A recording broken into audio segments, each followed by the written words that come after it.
buenas tardes que tengan todos los que se sirven vernos por este canal. Gracias porque Dios es el que pone el querer como el hacer por su buena voluntad y es el que permite que usted nos sintonice.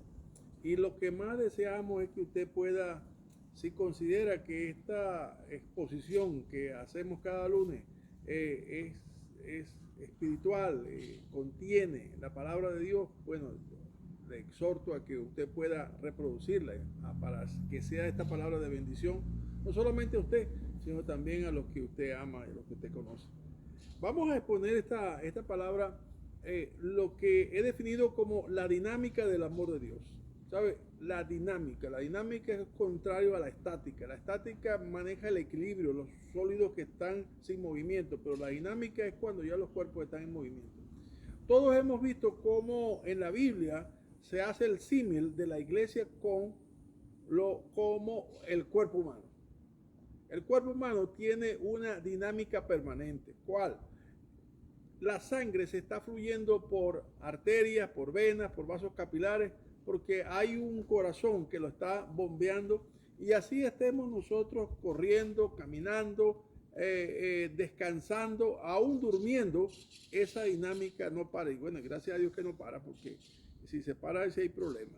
Entonces, gracias a Dios, esa dinámica del cuerpo la produce el corazón, irrigando la sangre en todos los extremos del área de nuestro cuerpo. Pero esa sangre representa la vida del hombre. Como dice la palabra, en ella está la vida del hombre. Igualmente, cuando nos trasladamos a nuestra vida espiritual, ¿verdad? Hay alguien que se está moviendo permanentemente. ¿Se acuerdan cuando Jesucristo dijo acerca del Espíritu Santo que Él me glorificará porque tomará de lo mío y os lo hará saber? Juan 16:14. Bueno, ese Espíritu Santo es el portador de la vida. El Espíritu Santo es el Espíritu de vida. Y el Espíritu de vida ahora mora en nosotros. Y ese Espíritu de vida ahora se traslada a cada área de nuestra alma para traernos ¿qué? El oxígeno, el conocimiento de nuestro Señor Jesucristo. Y esa es nuestra vida. Ahora bien, el traer el conocimiento de Cristo fundamentalmente trae el conocimiento de sus virtudes, porque dice el apóstol Pedro en 1 de Pedro 2:9, dice que el propósito por el cual nos trajo de las tinieblas a su luz es para que anunciemos las virtudes de aquel que nos llamó de las tinieblas a su luz admirable. Entre las virtudes, la que más destaca es el amor de Dios, ¿verdad? Jesucristo dijo así a los apóstoles, a aquellos que tomó como apóstoles, para que ellos emprendieran la gran tarea de extender el reino de los cielos en la tierra. Él les dijo así: un mandamiento nuevo os doy, que os améis unos a otros como yo os he amado. Él pone el ejemplo, dice: yo he permanecido en la voluntad de mi Padre, y así como el Padre me ha amado a mí, así también yo os he amado. Ahí hay una dinámica que provoca una actividad. O sea, ¿cuál? El motivo es el amor. Dice la palabra allá en Efesios 1:4, dice que Él nos escogió según el beneplácito de su afecto, o sea, de su amor. Por amor nos escogió a nosotros. Ninguno estamos en el reino de los cielos aquí en la tierra sí, porque haya habido en nosotros mérito alguno. Ninguno, no hay nadie. Ahora bien, eso tiene que traer, dije al principio, una dinámica, o sea, un movimiento. La palabra de Dios es clara y dice: no es que nosotros la hayamos amado a Él, sino que Él nos amó primero. Y cuando hemos entendido lo que es el amor de Dios en nuestra vida, ese amor nos tiene que mover. Oiga la palabra, tiene que movernos. Primeramente, a ser agradecido a Él. Segundo, a dar a otro o mostrar a otro el mismo amor con que hemos sido amados.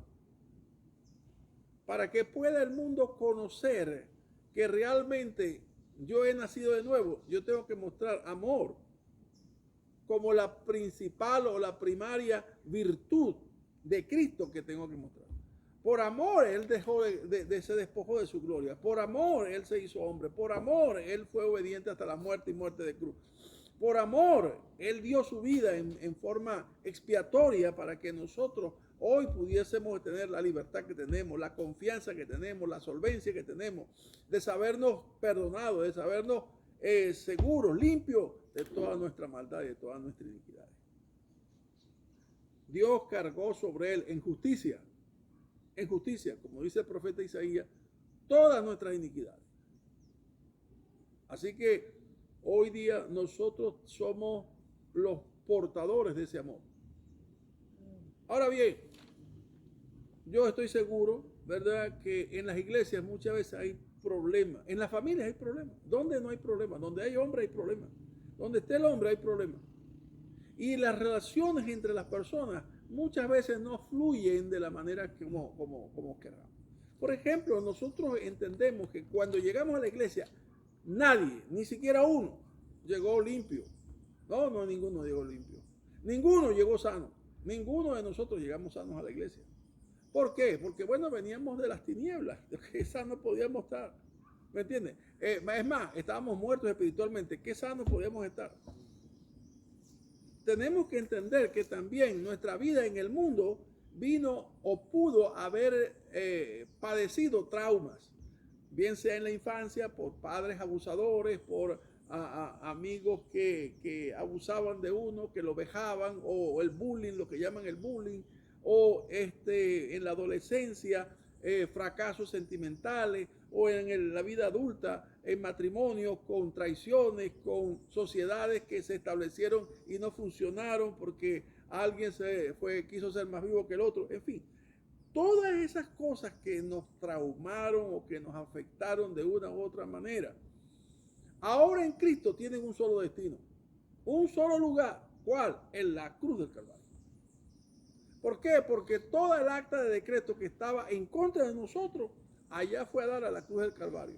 De tal manera que toda el acta de decreto que podamos tener, o toda la recopilación que podamos tener en nuestra conciencia de los que nos dañaron, nos violaron, nos afectaron, tenemos que llevarla a la cruz del Calvario. Porque así como hemos sido perdonados, nosotros tenemos que perdonar.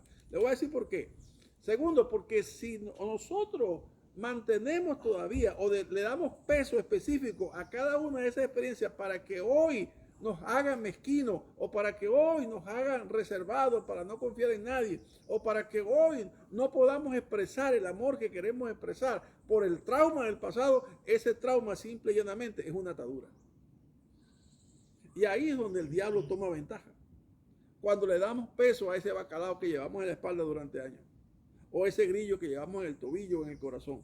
Si le damos peso a esas experiencias del pasado para que hoy todavía le demos algún tipo de valor, simple y llanamente nunca podrá mostrar la dinámica que Dios quiere que usted muestre de su amor. Esa es una verdad totalmente axiomática. Óigame, vamos a leer unos pasajes para fundamentar mejor esto. Estoy diciendo, si hay algo que le impida mostrar el amor de Dios en su casa, primeramente, en su familia, a su esposo, a su esposa, a sus hijos, a sus nietos o a sus vecinos, si hay algo que le impida perdonar, si hay algo que le impida servir, si hay algo que le impida eso, simplemente cualquier cosa que a usted le impida hacer lo que a Dios le agrada es una atadura. Vamos a leer en Primera de Juan, capítulo 3, del 14 al 17. Del 14 al 17, sí. Nosotros sabemos que hemos pasado de muerte a vida, en que amamos a los hermanos. El que no ama a su hermano permanece en muerte. Todo aquel que aborrece a su hermano es homicida. Y sabéis que ningún homicida tiene vida eterna, permanente en él. En esto hemos conocido el amor, en que Él puso su vida por nosotros. También nosotros debemos poner nuestras vidas por los hermanos.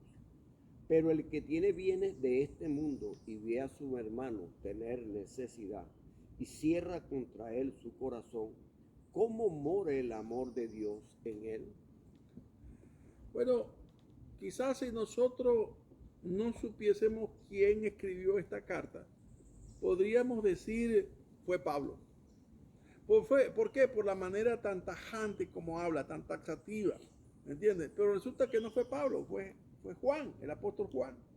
El apóstol amoroso, el más joven de los apóstoles. Pero él dice claramente algo que es importante para nosotros. Mire, la experiencia de haber pasado de muerte a vida es una experiencia subjetiva. Sí, subjetiva. Subjetiva porque es una experiencia espiritual de orden subjetivo. ¿Por qué? Porque usted dice que pasó de muerte a vida. Porque la Biblia dice que usted pasó de muerte a vida. ¿Se dan cuenta por qué es subjetivo? Ahora, el asunto es que eso subjetivo tiene que tener una evidencia objetiva. ¿Cuál es la objetiva? Nuestra vida. Nuestra vida tiene que mostrar las evidencias de que realmente hemos pasado de muerte a vida. Juan dice, nosotros sabemos, ojo, sabemos que hemos pasado de muerte a vida en que amamos a los hermanos. No hay mejor forma de amar que dar. Dar tiempo, dar cariño, dar afecto, dar una buena palabra, dar alimento, dar. Amar es dar. Amar no tiene un verbo asociado, sino el dar. Porque de tal manera amó Dios al mundo que ha dado. Ahí está. Juan dice que el que no ama a su hermano, o sea, el que es indiferente con su hermano, o su hermano le es indiferente, ese está muerto, eso no es hermano. Óigase, no es para que miremos al otro, es para que nos miremos nosotros mismos en este espejo. Y veamos realmente cómo está nuestra relación con nuestro hermano. Tenemos que mostrar el amor a través del dar. Dar un buen consejo, dar aliento, ¿me entiendes? Dar consolación, dar ánimo. Todo aquel que aborrece a su hermano, vuelve a decir el apóstol Juan, es homicida. Ningún homicida tiene vida eterna permanentemente en él. No hay vida eterna en aquel que es homicida.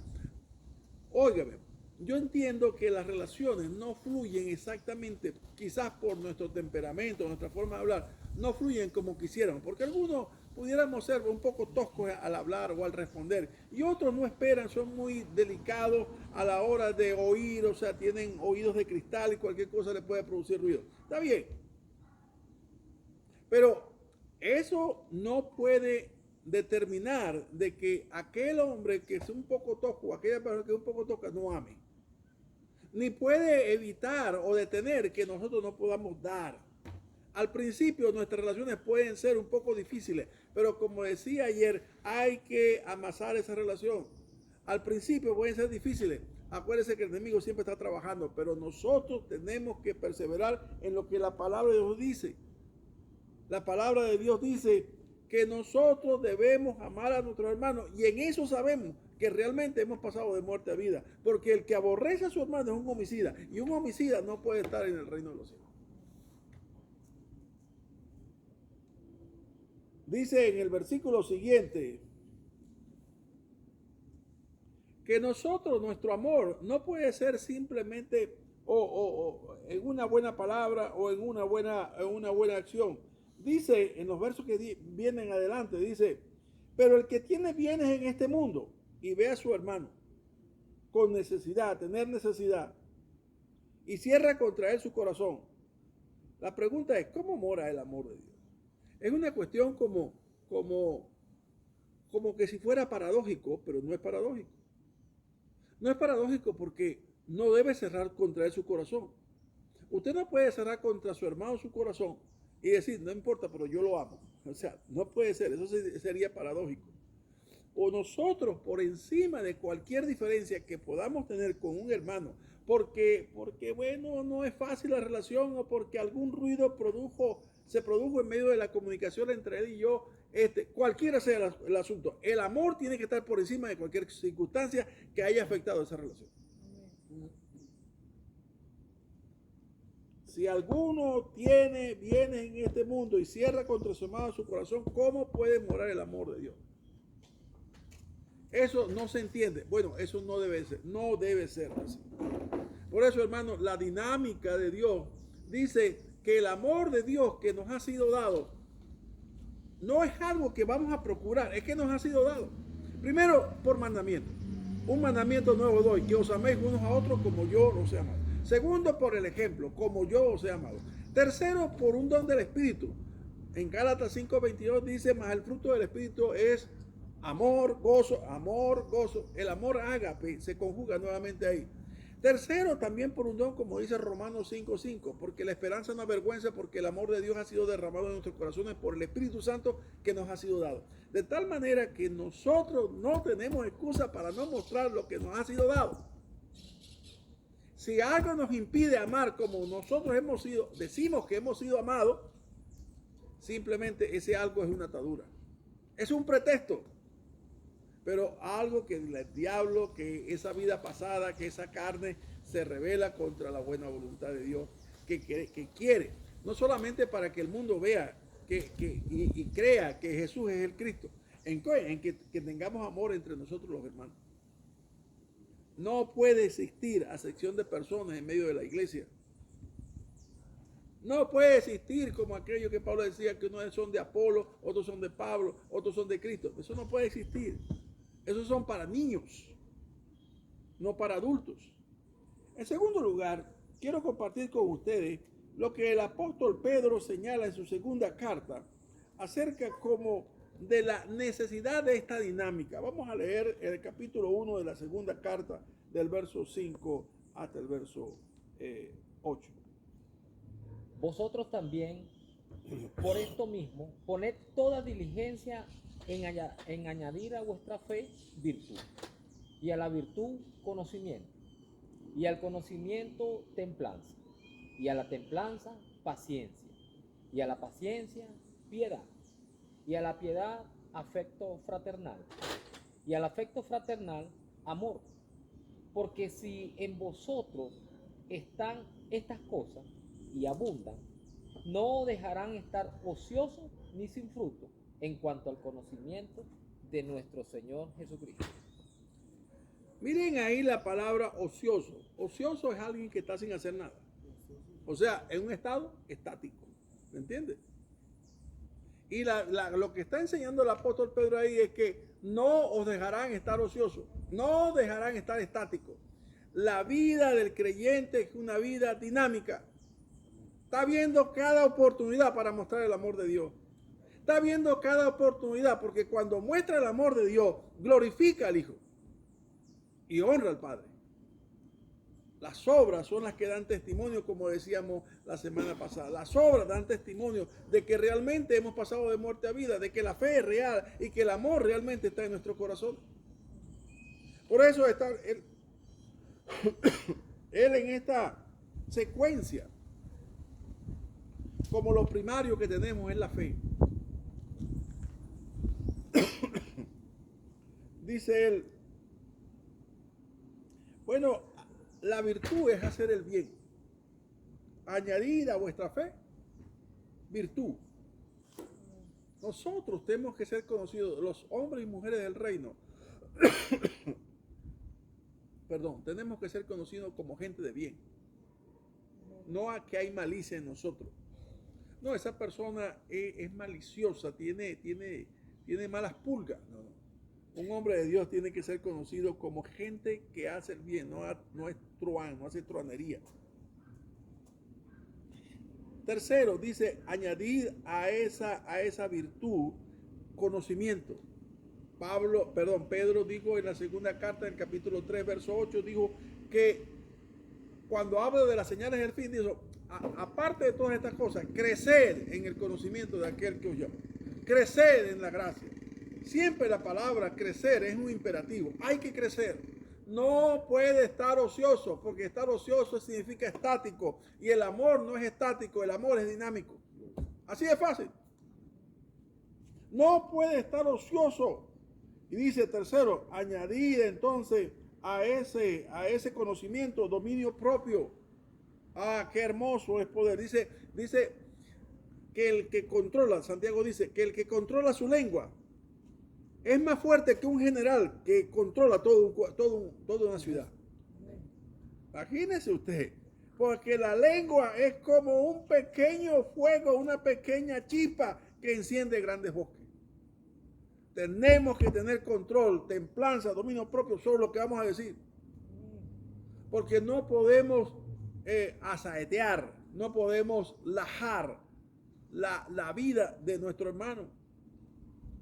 A veces nosotros tomamos esto ligeramente, pero por amor de Dios, no tomen esto ligeramente. ¿Por qué? Porque el mismo Señor Jesucristo en el Sermón del Monte dice así: no os enojéis contra vuestro hermano. El que se enoje contra su hermano sin causa alguna es digno de juicio. Y el que llame fatuo a su hermano está ante el concilio. Y el que llame idiota a su hermano es digno del fuego del infierno. Para que vea una idea nada más de lo que el Señor de nuestra vida dijo, cuál debe ser el cuidado que tenemos que tener al hablar acerca de un hermano que ha sido limpiado con la misma sangre que usted dice que ha sido limpiado. Y sigue señalando el apóstol Pedro, paciencia, a la paciencia, piedad. Nosotros somos gente piadosa,